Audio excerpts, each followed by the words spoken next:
Right, The High Life of the Homeless is the title of my script. It's by me, Daniel Wood. The theme is man versus himself. It's an internal battle with George, the main protagonist, deciding which path he should take, the one that society dictates is correct for him, or his own path that he dictates is correct for him. So basically, what happens is, first he's at college, no one knows where he gets his money from, and that's Act 1. Act 2 is where you realise where his money's coming from, which is his illegal squat parties, he's funding organised crime, selling drugs, things like that. And then Act 3, you have the climax, which is basically, I don't want to give too much away, but it's a hostage situation and a nice big explosion where he basically ruins the empire that he's built for himself. It's about 15 minutes long, given 5 minutes to each act, because I want to sort of equalise the different stages of his life that he goes through, so the audience can actually relate to it, put themselves in his shoes. There's 3 settings. There's a squat, well, there's actually a couple of squats, but pretty much the same thing. College and a high street. The time is present day. I want to keep it as modern as possible because squatting laws have changed quite recently, where you're not actually allowed to squat residential buildings, it's only commercial ones, which obviously the commercialisation of it has led to more illegal organisations wanting to profit off this. So, as I said, the story is in 3 acts, Act 1, 2 and 3. Act 1, you don't know where his money is. Act 2, you do. Act 3, he loses everything, including all his friends, all his money, his whole empire. No one knows him at the end of it. So I got my idea from personal experience. I was homeless for a number of years, and I did go through this sort of, I think because I was so young when I was homeless, it was more of this party atmosphere in squats and things like that. I mean, obviously, from things that I've heard around this area, there's been less sort of parties in squats. The squatting is very much sort of a disgusting sort of thing with lots of Class A drugs and no like actual party drugs going on. It's more homeless, more squalor, more smelly. Like we tried to keep things a bit more like normal living when I was squatting anyway. It's my friends' experiences. So when I used to have some parties and everything, there used to be other organisations that used to make parties, and yeah, theirs didn't go quite as smoothly. As I sort of used more of my friends' experience to represent how they went off the rails. Because obviously I've come to uni and tried to actually make something of my life, whereas some of them were a lot less fortunate and had to actually emigrate abroad so the police wouldn't find them, which obviously isn't what you want. I got my idea also from a play that I did in A-level called Gotcha, which is basically about a boy who he's at school, none of the teachers know his name, they don't know who he is, but he's just got a report at the end of the year that's absolutely slating him. And he goes to the teachers and he shows it to them, and none of them can even name him. He's like, when have I done this? And they couldn't explain it. So he gets so worked up that he actually catches 2 of his teachers kissing in a shed, and obviously one of them's not very happy he's been caught doing something he shouldn't do, so he attacks the pupil, and the pupil then, who's going to get his motorbike, holds a jerry can full of petrol and a lighter to them, holding them hostage in the room until they can actually explain to him why they've been so horrible to him in his whole school career. And that was a pretty good play that I did, so I thought I'd throw that in mainly for the twist, because I didn't think that any experience in my own life or my friend's life would grip the audience as much as having something that I know worked and to just develop that idea into my own. And a few little stray thoughts in between to create a little bit more of a complex plot.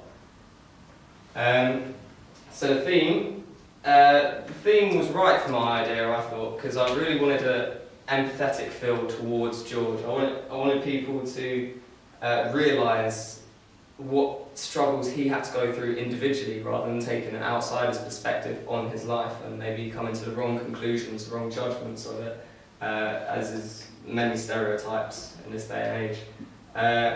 And the audience's reaction for this theme was mainly my inspiration for coming up with it. I think there's not much point in doing a story unless the audience walks away changed, or like their minds have actually been turned into thinking something differently. I think that's the most powerful impact you can actually have on an audience, where they walk away different.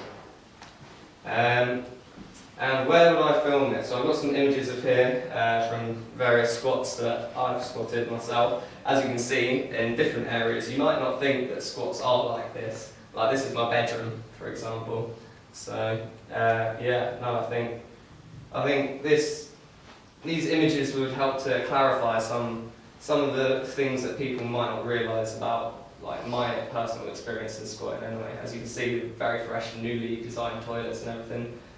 So in London there's obviously a lot more commercial buildings that have been put up there for the high value market, because London is the third most expensive city on the planet, so they have to make it look quite alright. And I've got a little picture here in the bottom depicting one of the parties that was going on in there. As you can see, it's quite dark, it's quite packed in there, everyone's quite close together and everything, a lot of movement room. And that's how it was in the squats when you had a party, like, the whole rooms were filled in, there was no like health and safety or things like that. I mean, you might have some bit of security or something, but in terms of actually following rules and regulations, you really didn't have much of that. So, what inspired me to do this? My illuminating conversation with my friend. When I first moved up here, I didn't know many people or anything, they didn't know me, they didn't know my background and things. So for some people it came to a shock that I was actually homeless for a bit. So having to explain that to my friends, it made me realise that as they were asking questions about it, they were actually quite interested in what it was like to have an experience outside of life, and maybe it changed their thoughts and what they actually thought as well. So I thought, why not do a play about that or a script about that, where I could actually bring it across to a mass audience rather than tell each individual friend. And the trust of my drama teacher's expertise, I thought my drama teacher was very, very good inspiration in my life. And if she chose the play Gotcha, I thought I'd put that in there because it's some pretty powerful stuff. The challenges I face, mainly I didn't like looking back at myself in judgment really. I've done a lot of things that I'm not very proud of in my past, and trying to work that into the script was, I don't know, a little bit disheartening. But then obviously I'm quite proud of coming to uni and everything and getting myself away from that. But then it makes me feel sorry for the people that haven't done, or creating a false image for others' experiences that might not have had the squats that I had. They might have literally been in a derelict building, no locks on the doors, no one even realised they'd be in there because no one wanted the building in the first place. Like, they're just living in absolute squalor. But sometimes it's better off being on the streets than some of these squats, to be honest. I've been to a couple of them and I've not liked what I've seen. And not writing it like a novel, I also found quite challenging. Just dialogue, actions, not so much, I don't know, describing the actual scene. I like to elaborate and use long descriptive sentences, but in scripts you've got to sort of keep it short and sweet. So I found that quite difficult in places, especially towards the end where there was a bit less dialogue. Any questions? Any at all? Yes. Yeah, what genre of film would you say this falls under? Genre? There's elements of romance in it at times. I thought that was one of the stray thoughts that I sort of put in there. I wanted a bit more complexity, so I thought I'd throw a love interest in there for the main character. That wasn't from personal experience really, but yeah. And then I think the genre mainly falls under, I don't know, it's got a few. It's got crime, obviously, because there's a lot of organised crime in there. But I think mainly, I think crime drama or thriller? Yeah, maybe? thriller perhaps, but there's less on the thriller. It's more crime drama, I'd say. Yeah. Is the main two, but there's elements of other things thrown in there as well. Do you reckon you could get all of that done into one bike? So how long would you say the film's going to be? And do you reckon you could get all you wanted to into that time? Well, having written the script for it, I realised it is actually, although my script has been quite a lot longer than other people's, it's quite hard to actually draw out something that is that big into something that's very, very long. So I think keeping it about 15 minutes would actually be quite doable, really, from my level that I'm at now. I think obviously as I progress and get better at filmmaking and stuff, I would be able to actually stretch this out to a full feature. It would be quite interesting, I hope, anyway. But for now, the level I'm at now, I think it's quite doable to do in about 15 minutes, yeah. Do you think instead of looking for locations, maybe you could build sets, or is that not the location that you want? Yeah, no, definitely. I mean, At first, I was thinking, let's just go squat a building. Let's go location, squat a building. It's perfectly legal. But then I was like, I'm not homeless now. I've got a house. Shouldn't really be doing that. It's distress for the owner. Like causes like court dates and things like that. It's a bit too much to actually be doing, unless you knew someone that owned a vacant building, in which case let's go over it. But I think building a set for this is actually be relatively easy, because you can do what you like with it. It can be any commercial building. So it's not like it has to be fixated on one idea. You just have to have quite a large set, I'd say, if you're doing one of the party scenes. But to be honest, nothing's in a squat really, except walls. Like you fill it with just random bits of sort of junk that you find on the streets. So I think especially in this sort of studio, where it could be very, very low budget, because you're literally just finding things. Like, 'cause that's what we used to do when you squat. You just walk down the road, someone's chucked something away in the skip. It's like a half broken chair, like that, and just sit on that, and you make it comfortable. You know, you make it into a squat. Really, a squat's made just as much as you make a set. I think they're very similar things to do. Yeah.